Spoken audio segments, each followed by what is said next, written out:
Hello everyone, so welcome back to our YouTube channel. तो यार आज की वीडियो में हम एक React JS based project build करने वाले हैं जो कि काफ़ी ज़्यादा अमेजिंग होने वाला है। एंड आप अगर एक बिगनर हो एंड आप रिएक्ट जेएस सीख रहे हो तो आज जो प्रोजेक्ट हम बिल्ड करने वाले हैं उससे आपके बेसिक्स बहुत अच्छे से क्लियर होने वाले हैं। एंड हम एपीआईज कैसे यूज़ करते हैं, उसकी हेल्प से हम डेटा कैसे फैच करते हैं, ये सारे कॉन्सेप्ट आज हम आज के इस प्रोजेक्ट में सीखने वाले हैं। तो आज हम कौन सा प्रोजेक्ट बिल्ड करने वाले हैं, आई थिंक आपको वीडियो का टाइटल देख के पता चल ही गया होगा। तो जी हाँ, हम आज रैंडम जीआईएफ क्रिएट करने वाले हैं और एक एक स्टेप हम अच्छे से समझने वाले हैं, ब्रेक डाउन कर करके देखने वाले हैं। सो काफ़ी ज़्यादा हेल्पफुल वीडियो होने वाला है। So make sure to watch complete video and time waste नहीं करते हैं और जल्दी से वीडियो को स्टार्ट करते हैं। सो गाइस, सबसे पहले हम आउटपुट देख लेते हैं कि आज हम जो प्रोजेक्ट बिल्ड करने वाले हैं वो कैसा है और क्या क्या फीचर्स हैं उसके अंदर। ठीक है, तो आप अभी स्क्रीन पर देख सकते हो कुछ ऐसा प्रोजेक्ट आज हम बिल्ड करने वाले हैं, रैंडम जीआईएफ जनरेटर। और बेसिकली हम इसके अंदर एक फीचर और ऐड करने वाले हैं, वो क्या होने वाला है वो अभी हम देखते हैं। ठीक है, सबसे पहले इसको थोड़ा समझ लेते हैं। तो इसका यूआई तो आप देख ही सकते हो, काफ़ी अच्छा लग रहा है। ठीक है, यहाँ पे सिंपल एक टेक्स्ट लिखा हुआ है रैंडम जीआईएफ्स और पीछे कुछ कुछ बैकग्राउंड पैटर्न मैंने यहाँ पे डाल दिया है। ठीक है, और यहाँ पे एक बॉक्स है, बॉक्स या डिव आप कुछ भी बोल सकते हो, जिसके अंदर एक टेक्स्ट लिखा हुआ है रैंडम एप्पल जीआईएफ। ठीक है, और यहाँ पे कुछ कुछ जीआईएफ हमको दिख रहा है, इसके बारे में भी अभी बात करते हैं। डायनासोर भैया हाई कर रहे हैं हमको। और यहाँ पे टेक्स्ट लिखा हुआ है। ठीक है, और यहाँ पे जनरेट बटन है। ठीक है, अब देखो यहाँ पे एप्पल लिखा हुआ है बाय डिफ़ॉल्ट, इसलिए यहाँ पे हमको एप्पल का जीआईएफ दिख रहा है। बेसिकली यहाँ पे एप्पल टीवी लिखा है ऊपर, तो उसके बेसिस पे इसने मेरे को जीआईएफ जनरेट करके दिया है। ठीक है, तो एप्पल है। अब अगर मैं एप्पल की जगह यहाँ पे बनाना लिख दूँ, ठीक है, तो देखो यहाँ पे भी ऊपर नेम चेंज होगा बनाना। ठीक है, और मैं जैसे ही जनरेट पर क्लिक करूँगा सो मुझे यहाँ पर बनाना के ऊपर एक जीआईएफ जनरेट होके मिल जाएगा। आप देख सकते हो यहाँ भैया के हाथ में बनाना लगा हुआ है। ठीक है, अब अगर मैं इसको कुछ और चेंज कर दूँ, मैं इसको कर देता हूँ बॉय। ठीक है, और मैं जनरेट पे क्लिक करूँगा तो यहाँ पे एक बॉय का जीआईएफ जनरेट होके आ जाएगा। ठीक है, तो अगर मैं इसको और कुछ चेंज करते हैं, चलो मैं एक बार इसी को फिर से जनरेट करता हूँ, देखते हैं क्या आता है। ठीक है, तो सेकंड टाइम जब मैंने इसे किया तो कुछ ये छोटा सा बेबी आया। ठीक है, हमारा मोटिव भी है इस प्रोजेक्ट में कि हमको रिएक्ट जेएस के अंदर हम कैसे एपीआई को यूज़ करते हैं, कैसे डेटा को हम फैच करके लेके आते हैं और वहाँ पे कैसे हम एक पार्टिकुलर कंडीशन पास करके तब जो डेटा है उसे फैच करते हैं। ठीक है, तो वो आज हम देखने वाले हैं। एंड अभी हम चलते हैं कोड करने और इसको क्रिएट करते हैं। तो सबसे पहले हम आएंगे यहाँ पे और यहाँ बनाऊँगा मैं एक फ़ोल्डर। ठीक है, और फोल्डर में मैं लिख दूँगा रैंडम जीआईएफ जनरेटर। ठीक है, और इसको हम अपन कर लेते हैं वीएस कोड में ओपन। चलो जी, परफेक्ट। इसके अंदर आते हैं टर्मिनल में और यहाँ पे मैं लिखूँगा npx क्रिएट रिएक्ट ऐप। और मैंने फ़ोल्डर पहले से ही बना के रखा है तो मेरे को इसके अंदर नाम देने की ज़रूरत नहीं है, मैं डॉट लगाऊंगा और यहाँ पे मेरा रिएक्ट जेएस इंस्टॉल हो जाएगा। तो अभी अपन रिएक्ट जेएस को इंस्टॉल होने देते हैं और जैसे ही इंस्टॉल होता है, जैसे ही npm पैकेजेस इंस्टॉल होते हैं उसके बाद आगे चलते हैं। सो गाइज़, यहाँ पे हमने रिएक्ट जेएस सक्सेसफुली इंस्टॉल कर लिया है। ठीक है, अब मैं इसे रन करता हूँ तो मैं लिखूँगा npm स्टार्ट और यहाँ पे इसको मैं यस कर देता हूँ। ठीक है, तो यहाँ पे ये हमारा प्रोजेक्ट रन हो जाएगा और बाय डिफ़ॉल्ट आप यहाँ पे आउटपुट भी देख सकते हो, तो इसे हमें हटाना पड़ेगा पहले। ठीक है, तो चलो हटा लेते हैं जल्दी जल्दी से। तो सबसे पहले हम आएंगे SRC में और यहाँ पे रिपोर्ट वेब वाइटल्स की हमें ज़रूरत नहीं है तो उसको मैं हटा देता हूँ। तो गाइस, हमने यहाँ पे सक्सेसफुली अपना प्रोजेक्ट को रीसेट कर लिया एक तरीके से। एंड अभी आप यहाँ पे आउटपुट देख सकते हो। अभी हम अपना प्रोजेक्ट यहाँ पे बनाना स्टार्ट करेंगे और आज हम टेलविंड CSS का भी यूज़ करने वाले हैं। आज हम नॉर्मल CSS नहीं करेंगे, आज हम टेलविंड CSS करेंगे। ठीक है, तो वो भी हमें इंस्टॉल करनी पड़ेगी, तो वो भी कर लेते हैं जल्दी से। तो मैं लिखूँगा टेलविंड CSS रिएक्ट इंस्टॉल। ठीक है, तो हम इसे ओपन कर लेते हैं और सबसे पहले हमें क्या करना पड़ेगा, हमको ये कमांड डालनी पड़ेगी टर्मिनल के अंदर जाके। तो ये मैं डालता हूँ। ठीक है, चलो जी चलते हैं टर्मिनल में, एक न्यू टर्मिनल ओपन कर लेते हैं और यहाँ पे मैं लिखूँगा और इसे इंस्टॉल करते हैं। और इसके बाद हम npx tailwind css इसको इनिशियलाइज़ कर लेते हैं। ठीक है, आप यहाँ पे देख सकते हो tailwind.config.js फाइल आपको यहाँ पे देखने को मिल जाएगी। ठीक है, अब इसके बाद देखते हैं क्या करना है। इसके बाद हमें यहाँ पे बेसिकली पाथ ऐड करना है अपना। ठीक है, तो ये मैं पूरा ही कॉपी कर लेता हूँ। ठीक है, या फिर ऐसा करते हैं कंटेंट वाला सिर्फ मैं कॉपी कर लेता हूँ और ये कॉपी करके मैं कंटेंट वाले फील्ड के अंदर ही डाल देता हूँ। ये स्टेप भी हमने कंप्लीट कर लिया है। इसके बाद हमको index.css में ये कॉपी करके डालना है। तो हम index.css में आते हैं और इसको मैं टॉप पे पेस्ट कर देता हूँ यहाँ पे। सो ये स्टेप भी हमारा कंप्लीट हुआ, बस कंप्लीट। सो यहाँ पे हमने टेलविंड CSS को भी सक्सेसफुली इंस्टॉल कर लिया है, ठीक है। तो अभी हम आगे चलते हैं और हम app.js के अंदर आते हैं, ठीक है। और app.js के अंदर मैं डिप क्लास नेम ऐप का नाम चेंज कर देता हूँ यहाँ से, ठीक है। और यहाँ पे सबसे पहले हम देखते हुए चलते हैं कि हमको क्या क्या चाहिए, उसके हिसाब से हम क्रिएट करते हुए चलेंगे, ठीक है। तो यहाँ पे हम आते हैं, सबसे पहले हमको क्या चाहिए, सबसे पहले इसमें एक सिंपल टेक्स्ट लिखा हुआ है, ठीक है। और यहाँ पे कुछ CSS इम्प्लीमेंट की हुई है, ठीक है। तो हमने कहा ठीक है। तो देखो ये जो पीछे वाला पैटर्न है ना, ये जो पीछे वाला बैकग्राउंड मैंने किया है, इसको सेट करने के लिए मैंने नॉर्मल CSS यूज़ किया है, ठीक है। तो इसके लिए CSS लिखते हैं पहले। तो सबसे पहले वहाँ पे मैं एक हेडिंग डाल देता हूँ और यहाँ पे टेक्स्ट आएगा रैंडम GIF, यही है ना, चेक कर लेते हैं, रैंडम GIFs, ओके एस और यहाँ पर रैंडम GIFs, ठीक है, परफेक्ट। तो अभी चेक कर लेते हैं। सो यहाँ पे टेक्स्ट आप देख सकते हो रैंडम GIFs लिखा आ रहा है, ठीक है, परफेक्ट। मैं ओपन कर लेता हूँ अपना आउटपुट वाला, ठीक है। चलो अब इसके अंदर हम इसकी थोड़ी सी स्टाइलिंग करते हैं टेलविंड CSS और चेक कर लेते हैं हमारी टेलविंड CSS भी काम कर रही है नहीं कर रही है, ठीक है। तो H1 के अंदर आते हैं और यहाँ मैं डालूंगा क्लास नेम, ठीक है। और सबसे पहले मैं लिखूँगा राउंडेड LG और विड्थ आप इसकी कर दो 11/12 और टेक्स्ट आप कर दो सेंटर और मार्जिन आप सेट कर दो इसमें 60 पिक्सल का और पैडिंग दे देते हैं हम इसमें, ठीक है। और टेक्स्ट का थोड़ा साइज़ कर देते हैं 5XL जितना, ठीक है। और फॉन्ट को मैं बोल्ड कर देता हूँ और इसका टेक्स्ट का कलर भी चेंज कर देते हैं, ठीक है। तो ये मैं पर्पल कर देता हूँ। तो अभी इसका आउटपुट देखते हैं। सो इसे मैं रिफ्रेश करता हूँ, ओके। सो इसमें कलर सेट नहीं हुआ है, ओके। सो हमने बेसिकली इसकी वो सेट नहीं किया था ढंग से। तो अभी देखते हैं, ओके परफेक्ट। सो यहाँ पे आप आउटपुट में देख सकते हो जो टेलविंड CSS हमने इसके ऊपर इम्प्लीमेंट की थी वो सक्सेसफुली इम्प्लीमेंट हो चुकी है, ठीक है। तो देख लेते हैं ये सेम टू सेम है कि नहीं। ओके ये टेक्स्ट ट्रांसफॉर्म इसमें चेंज करना पड़ेगा बेसिकली, आई थिंक बाकी सब सेम है, चलो ठीक है वो भी कर लेते हैं। सो यहाँ पे मैं लिखूँगा, सो इसको मैं इस तरीके से लिख देता हूँ, ठीक है। अब चेक कर लेते हैं रैंडम GIFs और यहाँ पे देखो रैंडम GIFs, ठीक है। अब जो इसके ऊपर डिव क्लास नेम है इसके अंदर हम प्रॉपर्टीज सेट कर लेते हैं, ठीक है। सो विड्थ कर दो आप इसकी फुल, ठीक है। और स्क्रीन कर दो आप और इसमें आप डाल दो फ्लैक्स, बैकग्राउंड सेट कर दो इसमें और उसे कर दो आप रिलेटिव, एक्स कर दो हिडन और आइटम्स कर दो सेंटर, ठीक है। सो अब यहाँ पे हम अपना बैकग्राउंड इसमें ऐड करने वाले हैं, ठीक है। तो वो ऐड करते हैं। तो उसके लिए मैं आऊँगा index.css के ऊपर, ठीक है। और ये जो बाय डिफ़ॉल्ट लिखा हुआ है ना इसको हटा देते हैं यहाँ से, ठीक है। और यहाँ पे मैं लिखूँगा डॉट बैकग्राउंड और इसके अंदर सबसे पहले हम बैकग्राउंड कलर सेट करते हैं, ठीक है। अब बैकग्राउंड इमेज हमें इसमें सेट करनी है। सो यहाँ पे मैं आऊँगा और यहाँ पे मैं रेडियल ग्रेडियंट का यूज़ करने वाला हूँ, ठीक है। सो यहाँ पे मैं लिखूँगा ये भी मैं 0.65 कर देता हूँ पिक्सल, ठीक है। और बैकग्राउंड साइज़ भी हमें सेट करना पड़ेगा इसमें। सो यहाँ पे मैं लिखूँगा बैकग्राउंड साइज़, ये हो जाएगा 13 पिक्सल और ये हो जाएगा 13 पिक्सल। तो अभी आप यहाँ पे आउटपुट में देख सकते हो यहाँ पे हमने बैकग्राउंड पैटर्न हमने यहाँ पे सेट कर दिया है। चेक कर लेते हैं एक बार सेम टू सेम है कि नहीं। सो आप देख सकते हो हमने ये टेक्स्ट एंड ये बैकग्राउंड एकदम सेम टू सेम यहाँ पे सेट कर लिया है, ठीक है। तो अभी हमको नेक्स्ट करना है, नेक्स्ट हमको ये डिप करना है क्रिएट, ठीक है। तो चलो ये डिप करते हैं क्रिएट। सो यहाँ पे आते हैं और app.js में आते हैं और यहाँ पे मैं इस डिप के बाद मतलब H1 के बाद एक और डिप बनाऊँगा, डिव क्लास नेम। और ये जो डिव होगा इसके अंदर हम अपना सारा कोड लिखने वाले हैं, मतलब बेसिकली जो भी GIF हम जनरेट करेंगे यहाँ पे आउटपुट में शो कराएंगे वो सारा कुछ इसके अंदर होगा, ठीक है। तो इसके लिए हमें कंपोनेंट करना पड़ेगा क्रिएट, ठीक है। तो हम आते हैं SRC के अंदर, यहाँ पे हम बनाते हैं एक फोल्डर, यहाँ पे मैं लिखूँगा कंपोनेंट्स, ठीक है।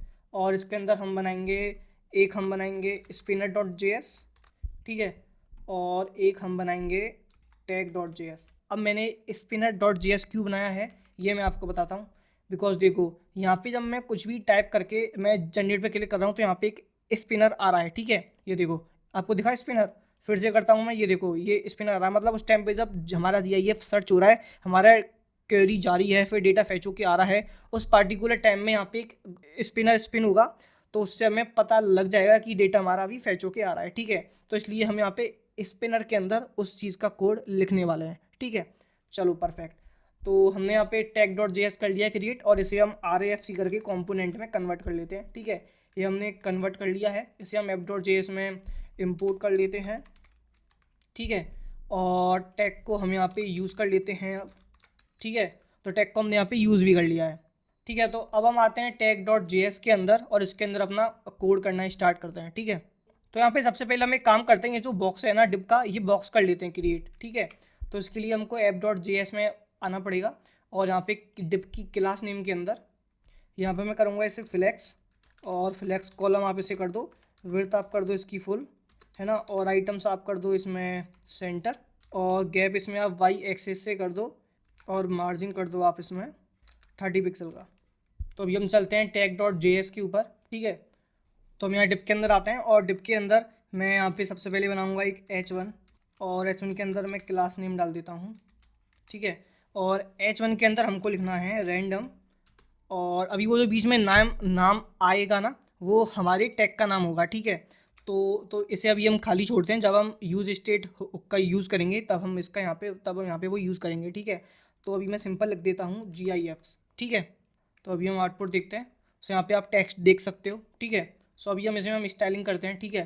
सो पहले ऊपर वाला डिव है, इसकी स्टाइलिंग कर लेते हैं। सो यहाँ पे मैं डालूंगा क्लास नेम, और विड्थ आप इसकी कर दो 1/2, बैकग्राउंड आप कर दो इसमें पर्पल, बॉर्डर ऐड कर दो आप इसमें ब्लैक कलर का, और आप फ्लेक्स कर दो, फ्लेक्स कॉल, ठीक है।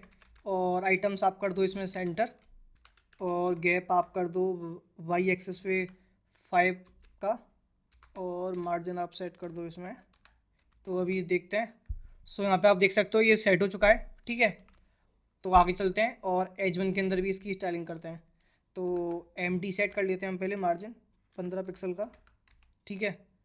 और टेक्स्ट का थोड़ा साइज़ 2XL कर देते हैं, ठीक है। और फ़ॉन्ट को कर देते हैं हम बोल्ड। चेक करते हैं। तो ये हमने कर लिया। इसके बाद हमको क्या करना है, इसके बाद हमारा जो GIF है ना, वो यहाँ पे शो होगा, ठीक है। तो GIF का डेटा हमें फैच करना है, वो करने से पहले हमको जो हमारा स्पिनर है ना, वो हमको करना है क्रिएट, ठीक है। तो वो कर लेते हैं क्रिएट पहले। तो स्पिनर डॉट जेएस पे मैं आऊँगा, और यहाँ पे मैं लिखूँगा RAFC, ठीक है। इसके अंदर मैं सिंपल एक डिप क्लास बनाऊँगा, क्लास नेम लिखूँगा, और अभी अपन करेंगे इसकी CSS, ठीक है। तो CSS के लिए हम आएंगे इंडेक्स डॉट CSS पे, और यहाँ पर मैं आऊँगा डॉट स्पिनर, ठीक है। सबसे पहले इसकी विड्थ सेट करते हैं 56 पिक्सल। अब इसकी हाइट सेट करते हैं, ये भी 56 पिक्सल। अब इसमें बॉर्डर रेडियस डालते हैं 50% की, ठीक है। अब इसमें बैकग्राउंड सेट करते हैं हम, रेडियल ग्रेडियंट सेट करना है हमको बेसिकली, ठीक है। और हमको यहाँ पे वेबकिट मास्क का भी यूज़ करना पड़ेगा, ठीक है। तो इतना हमने कर लिया है। अब इसमें हमको एनिमेशन ऐड करना है। तो मैं लिखूँगा एनिमेशन 1S इनफाइनाइट लीनियर, ठीक है। यहाँ पे अब इसमें की फ्रेम ऐड करेंगे, तो हम 100% के लिए करेंगे, ठीक है। 100% में ट्रांसफॉर्म हो जाएगी, ठीक है। तो अभी हमें इसे टैग डॉट जेएस में इम्पोर्ट करना पड़ेगा, स्पिनर फ्रॉम, ठीक है। तो हमने स्पिनर डॉट जेएस को इम्पोर्ट भी कर लिया, और अब हम इसे यूज़ करने वाले हैं, ठीक है। तो देखो, इसको यूज़ करने के लिए हम एक कंडीशन का यूज़ करेंगे, बिकॉज हमको स्पिनर तभी से होगा जब हमारा GIF जब तक फैच होके नहीं आया है। अगर हमारा GIF अवेलेबल है तो फिर स्पिनर हमको शो नहीं होगा, ठीक है। सो यहाँ पे मैं लिखूँगा लोडिंग, ठीक है। तो यहाँ पे हम एक काम करते हैं, यहाँ पे मैं यूज स्टेट बनाऊँगा कॉन्स्ट और सेट लोडिंग, ठीक है। और यूज स्टेट के अंदर बाय डिफ़ॉल्ट इसकी वैल्यू हम फॉल्स रखते हैं, ठीक है। बाय डिफ़ॉल्ट सबसे फर्स्ट टाइम पे जब हमारा GIF फैच नहीं हो जाएगा तभी हमको शो होगा, ठीक है। अब इसके अंदर आता है, यहाँ पे हम डालते हैं कंडीशन लोडिंग। तो अगर ये सही है तो आप हमारा स्पिनर वाला उसे आप यहाँ पे रन कर दो, ठीक है। अदरवाइज आप क्या करो, आप हमको इमेज शो कराओ।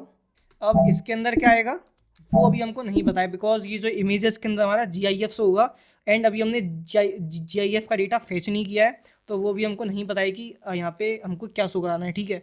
तो इसलिए अभी के लिए हम इसको एम्प्टी छोड़ देते हैं, ठीक है। और हम इसमें ऑल्ट एट्रीब्यूट यूज़ कर लेते हैं और विड्थ इसकी सेट कर देते हैं हम 450, ठीक है। और अभी के लिए हम इसको कमेंट कर देते हैं, ठीक है, बिकॉज अभी हमें नहीं पता है कि हमें GIF क्या फैच करना है, तो अभी ये काम नहीं करेगा, ठीक है। तो अभी के लिए हमने इसे कमेंट कर दिया है। अभी हम ये जो इनपुट फील्ड्स हैं ना, ये हम करने वाले हैं क्रिएट, ये वाला फील्ड और ये वाला फील्ड, ठीक है। तो चलो ये करते हैं क्रिएट। सो यहाँ पे मैं आऊँगा इसके बाद और यहाँ मैं बनाऊँगा एक इनपुट फील्ड, ठीक है, और इनपुट टाइप, ठीक है, इनपुट, और इसमें क्लास नेम हम डाल देते हैं। अभी के लिए इसको एम्प्टी छोड़ते हैं और इसको मैं इस तरीके से लिख देता हूँ, इसको मैं कुछ इस तरीके से लिख देता हूँ, ठीक है। तो अब यहाँ पे हमें एक ऑन चेंज इवेंट का यूज़ करना पड़ेगा। तो यहाँ पे अब हम क्या करने वाले हैं, यहाँ पे हम टैग सेट करने वाले हैं बेसिकली, कि हमको किस टैग के बेसिस पे GIF चाहिए, ठीक है। तो उसके लिए हमें यूज स्टेट डिफाइन करना पड़ेगा, ठीक है। तो यहाँ पे मैं लिखूँगा टैग और यहाँ मैं लिखूँगा सेट टैग, ठीक है। और यहाँ पे हम यूज स्टेट डिफाइन करेंगे और बाय डिफ़ॉल्ट हम यहाँ पे एप्पल सेट करके चल रहे हैं, ठीक है, बाय डिफ़ॉल्ट। तो अब यहाँ पे क्लास नेम के अंदर सॉरी यहाँ पे इनपुट टाइप के अंदर हमें ऑन चेंज यूज़ करना पड़ेगा, ठीक है। हम ऑन चेंज हैंडलर यूज़ कर रहे हैं, ठीक है। और यहाँ पे हमको क्या करना है, event set tag event dot target dot value, ठीक है। और वैल्यू हमें इसमें क्या लेनी है, वैल्यू हमें इसमें लेनी है जो टैग के अंदर है, ठीक है। तो देखो यहाँ पे मैंने बेसिकली क्या किया कि ये जो इनपुट टाइप है ना, जिसके अंदर हम अपना टैग डाल रहे हैं, जिसके बेसिस पे हमें सर्च करना है GIF, वो जो वैल्यू मैं इस इनपुट टाइप के अंदर डालूँ, वही वैल्यू मेरी टैग के अंदर जाके सेट हो जाए, ठीक है। तो यही चीज़ हमने यहाँ पे की है। मैं उसमें इनपुट फील्ड्स भी डाल दे, मैं उसमें थोड़ी इसकी स्टाइलिंग भी कर लेते हैं, ठीक है। और टेक्स्ट हो जाएगा हमारा सेंटर।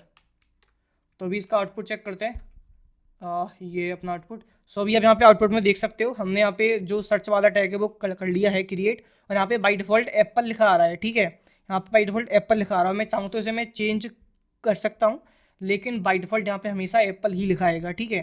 तो ये भी हमने कर लिया है क्रिएट। अब इसके बाद हमको बटन करना है क्रिएट। सो नीचे हम आते हैं इनपुट टाइप के बाद, और यहाँ मैं लिखूँगा बटन, और बटन के अंदर हम ऑन क्लिक यूज़ करेंगे, और ऑन क्लिक के अंदर हमको simple data fetch, on click के अंदर हमको सिंपल डेटा फैच करना है बटन, और यहाँ पे हम डालेंगे क्लास नेम, ठीक है। और यहाँ पे मैं लिख देता हूँ जनरेट टेक्स्ट, ठीक है। हम इसकी स्टाइलिंग कर लेते हैं। सो विड्थ हम वही सेट करते हैं इसकी 5/12 और अपर केस, ठीक है। सो देखो यहाँ पे हमने जनरेट बटन है ना, वो भी कर ली है क्रिएट, ठीक है। लेकिन अभी हम इस पर क्लिक करेंगे तो कुछ भी नहीं होगा, ठीक है। तो हम जब इस पर क्लिक करें तो क्या हो, जब हम इस पर ऑन, तो इसके लिए हमें ऑन क्लिक हैंडलर का यूज़ करना पड़ेगा। सो जब मैं इस पर क्लिक करूँ तो क्या हो, तो ये हो कि जो मेरा GIF है ना, जो मेरा डेटा है, वो डेटा मेरा फैच होके आ जाए, ठीक है। लेकिन लेकिन लेकिन अभी तक हमने डेटा फैच ही नहीं किया है। अभी तक हमें पता ही नहीं है कि हम GIF का डेटा कहाँ से लेके आने वाले हैं, ठीक है। तो वो देख लेते हैं, ठीक है। सो देखो हम ये प्लेटफॉर्म यूज़ करने वाले हैं developers.gpfy.com, ठीक है। सो ये आप जाके सर्च करना, एंड यहाँ पे आपको अपना अकाउंट करना है क्रिएट, एंड उसके बाद आपके यहाँ पे एक API की ऑटोमेटिक देखने को मिल जाएगी, या फिर आप यहाँ पे क्लिक करके क्रिएट एन API की आप अपनी खुद की API की भी जनरेट कर पाओगे, ठीक है। सो मेरी API की यहाँ पे है, ठीक है। सो मैं इसे कॉपी कर लेता हूँ, ठीक है। और यहाँ पे मैं क्या करूँगा, यहाँ पे मैं एक .env फाइल बनाऊँगा, ठीक है। और .env फाइल के अंदर मैं अपनी API की को यहाँ पे डाल दूँगा, ठीक है। और यहाँ पे मैं लिखूँगा API की, ठीक है। और इसे मैं इस तरीके से सेट कर देता हूँ। सो यहाँ पे मैंने क्या किया, बेसिकली मैंने एक .env फाइल बनाई, जिसको मैं अपनी tag.js के अंदर यूज़ करूँगा, जहाँ पे मैंने अपनी API की को स्टोर कर लिया, बिकॉज इस API की को अभी हम यूज़ करने वाले हैं डेटा को फैच करने के लिए। तो डेट्स वाई मैंने इस API की को .env फाइल के अंदर सेव कर लिया। अब इसे मैं जहाँ मर्जी चाहूँ उस कंपोनेंट में यूज़ कर सकता हूँ, ठीक है। चलो परफेक्ट। एंड इसके लिए हमें ये काम करें, उसके लिए हमें .env इंस्टॉल भी करना पड़ेगा। सो उसके लिए मैं आपको बताता हूँ कैसे होगा। आपको सिंपल सर्च करना है install.env, ठीक है। सो npm पैकेज ये हमें इंस्टॉल करना है। सो .env पे आके आपको npi.env यहाँ से कॉपी करना है, एंड इसके अंदर आना है और यहाँ लिखना है .npi.env, और एंड यहाँ पे आपका .env इंस्टॉल हो जाएगा, ठीक है। सो यहाँ पे हमने .env भी इंस्टॉल कर लिया है, ठीक है। तो उसको अभी हम यहाँ से हटा देते हैं और हम आते हैं अपने app.js, हम आते हैं tag.js के ऊपर, ठीक है। और हम API फेच करने वाले हैं, हम API यूज़ करने वाले हैं, सो इसलिए हमें AXIOS भी यूज़ करना पड़ेगा। सो ये भी हम साथ के साथ इंस्टॉल कर लेते हैं, ठीक है। सो इसे मैं यहाँ पे कॉपी कर लेता हूँ। एंड AXIOS क्या होता है बेसिकली, ये आप देख सकते हो, HTTP क्लाइंट होता है फॉर द ब्राउज़र। सो इससे आप APIs वगैरह फेच करने में ये यूज़ होता है, ठीक है। सो यहाँ पे मैं इसे भी इंस्टॉल कर लेता हूँ AXIOS को, एंड ये भी हमने इंस्टॉल कर लिया है। एंड अगर हमने इंस्टॉल किया तो हमें इनको इंपोर्ट भी करना पड़ेगा, ठीक है। सो tag.js के अंदर मैं इन्हें इंपोर्ट भी कर लेता हूँ, इंपोर्ट AXIOS फ्रॉम AXIOS, ठीक है। सो ये भी हमने कर लिया है परफेक्टली। एंड अभी हम यहाँ पे आते हैं API की, ठीक है। अब मैं इसके अंदर API की को स्टोर कर लेता हूँ, ठीक है। सो यहाँ पे मैं लिखूँगा process.env, और .env फाइल में जो हमने इसका नाम रखा है ना, ये वाला, इसको मैं यहाँ से कॉपी कर लेता हूँ, ठीक है। और tag.js में यहाँ पे लिख देता हूँ। सो अब API की जो है ना, इसके अंदर हमारी API की हमें मिल चुकी है, ठीक है। सो अभी हम इसे यूज़ कर सकते हैं। अभी हमें चाहिए URL जिसके अंदर हमें इस API की को डालना है और वहाँ से अपना डेटा फैच करना है, ठीक है। तो उसके लिए मैं यहाँ पे एक और यूज स्टेट बनाऊँगा, const gif और set gif, और यहाँ पे मैं रहूँगा यूज स्टेट। बाई डिफ़ॉल्ट ये एम्प्टी रहने वाला है, ठीक है। तो अभी हम यहाँ पे आते हैं, ठीक है। और यहाँ पे मैं लिखूँगा आसिंक फैच डेटा, ठीक है। और इसके अंदर सबसे पहले तो आप सेट लोडिंग जो है ना, सो इसके बाद हमको चाहिए अपना URL। तो मैं लिखूँगा const URL, और ये URL हम यूज़ करने वाले हैं, ठीक है। ये बेसिकली gbfi.com की API का URL है, ठीक है। यहाँ पे हम ये यूज़ करने वाले हैं, और हमको API की के अंदर हमको अपनी API की वैल्यू डालनी पड़ेगी। सो यहाँ पे मैं लिख दूँगा API की। सो कुछ इस तरीके से इसे हमको लिखना है, ठीक है। और इसके बाद मैं आऊँगा कॉन्स्ट, और जो भी डेटा है इस API के अंदर, जो भी इस API से डेटा फैच होके आ रहा है, वो जो डेटा है उसको आप अवेट, उसमें आप अवेट लगाओ और AXIOS का यूज़ करो और URL में से आप सारा डेटा निकाल लो, ठीक है। और यहाँ पे हमको एक चीज़ और करनी पड़ेगी, बिकॉज हम जब भी API को फैच करते हैं उसे हम हमेशा यूज़ इफेक्ट के अंदर लिखते हैं, ठीक है। सो हमें यूज़ इफेक्ट भी यहाँ पे यूज़ करना पड़ेगा। सो यहाँ पे मैं यूज़ इफेक्ट भी पहले यहाँ पे लिख देता हूँ, ठीक है। और यहाँ पे अपन यूज़ करने वाला है इसे, ठीक है, ठीक है। तो यूज़ इफेक्ट हम यहाँ पे यूज़ करने वाले हैं। तो अभी ना हम इसको चेक करके देखते हैं, ठीक है। सो ये API की मैं यहाँ से कॉपी कर लेता हूँ, ठीक है। और यहाँ पे URL में हम आते हैं अलग से, और यहाँ पे मैं इसे पेस्ट करता हूँ, ठीक है। अब यहाँ पे मुझे अपनी API की डालनी है, तो मैं .env पे आऊँगा और यहाँ से अपनी API की जो है उसे कॉपी करूँगा और यहाँ पे मैं उसे पेस्ट कर दूँगा, और अब करते हैं एंटर, ठीक है। सो यहाँ पर देखो, ये है असली गेम। जो ये URL है ना, इस URL के थ्रू हम अपने डेटा को फैच करने वाले हैं, हम GIF को फैच करने वाले हैं। और आप यहाँ पे ये डेटा देख सकते हो, तो इतना सारा डेटा हम फैच करके लेके आ रहे हैं बेसिकली। और जो यहाँ पे हमारी GIFs है ना, वो कहाँ पर है वो मैं आपको दिखाता हूँ। देखो, ये सबसे पहले एक ऊपर डेटा है, ठीक है। ये जो डेटा है इसके अंदर है इमेजेस, ठीक है। और ये जो इमेजेस है ना, इसके अंदर है डाउन साइज लार्ज, और इसके अंदर हमारी GIF। अब ये इसके अंदर क्या है GIF के अंदर, ये मैं आपको इस लिंक पे क्लिक करके दिखाता हूँ। ये देखो, जब मैं इस लिंक पे क्लिक करूँगा सो यहाँ पे ये वाली इमेज ओपन होगी, मतलब ये है हमारी GIF, और यही तो हमें फैच करनी है, राइट।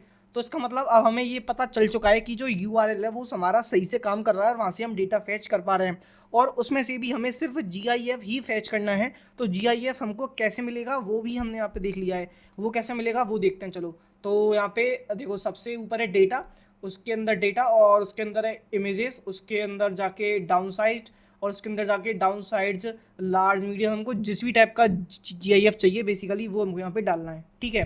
तो हमने कहा चलो ठीक है, आते हैं।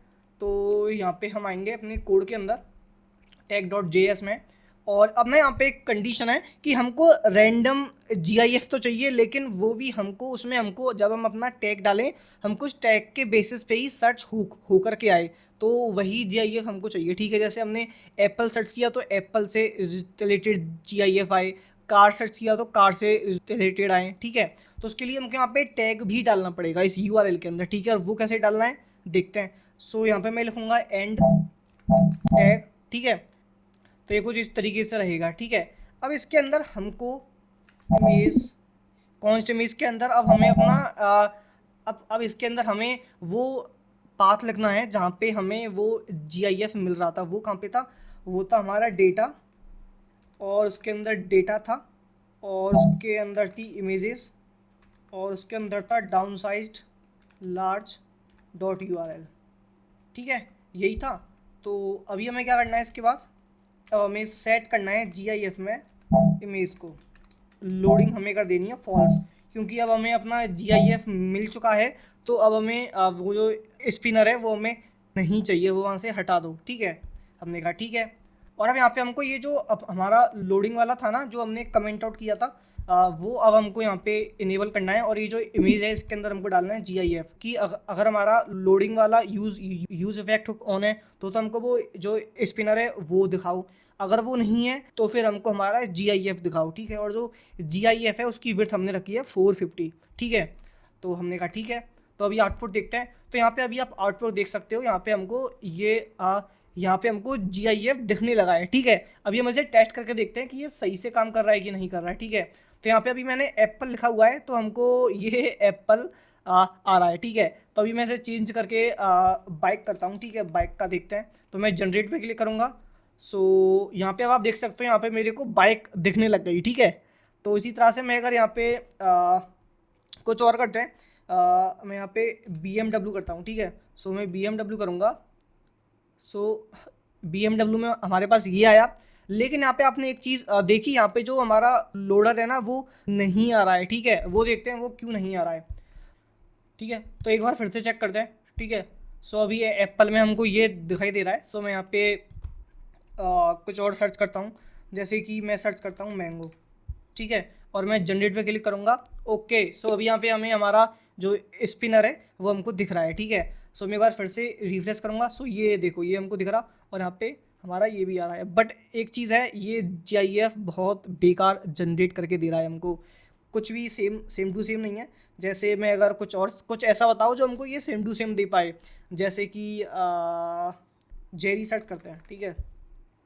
ओहो, ये क्या दिया है इसने। अच्छा, आपने एक चीज़ और देखी, जो भी मैं टेक्स्ट यहाँ पे लिख रहा हूँ ना वो टेक्स्ट हमको यहाँ पे भी दिख रहा है, ठीक है।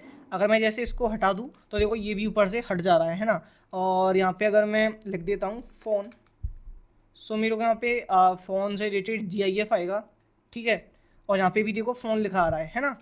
और देखो ऐसा इसलिए हो रहा है क्योंकि देखो मैंने यहाँ पर H1 के अंदर लिखा है रैंडम, फिर यहाँ पे मैंने टैग का यूज़ किया है, ठीक है। सो टैग के अंदर जो भी वैल्यू सेट होगी, मैंने यहाँ पे यूज स्टेट का यूज़ किया है। तो टैग के अंदर जो भी वैल्यू सेट होगी वो यहाँ पे आके सेट हो जाएगी, ठीक है। सो यहाँ पे हमने सक्सेसफुली रैंडम GIF जनरेटर कर लिया है क्रिएट, और जैसा हमने पहले देखा था वैसा ही सेम टू सेम हमने यहाँ पे क्रिएट कर लिया है। एंड आई होप आपको सारे कॉन्सेप्ट्स अच्छे समझ आए होंगे।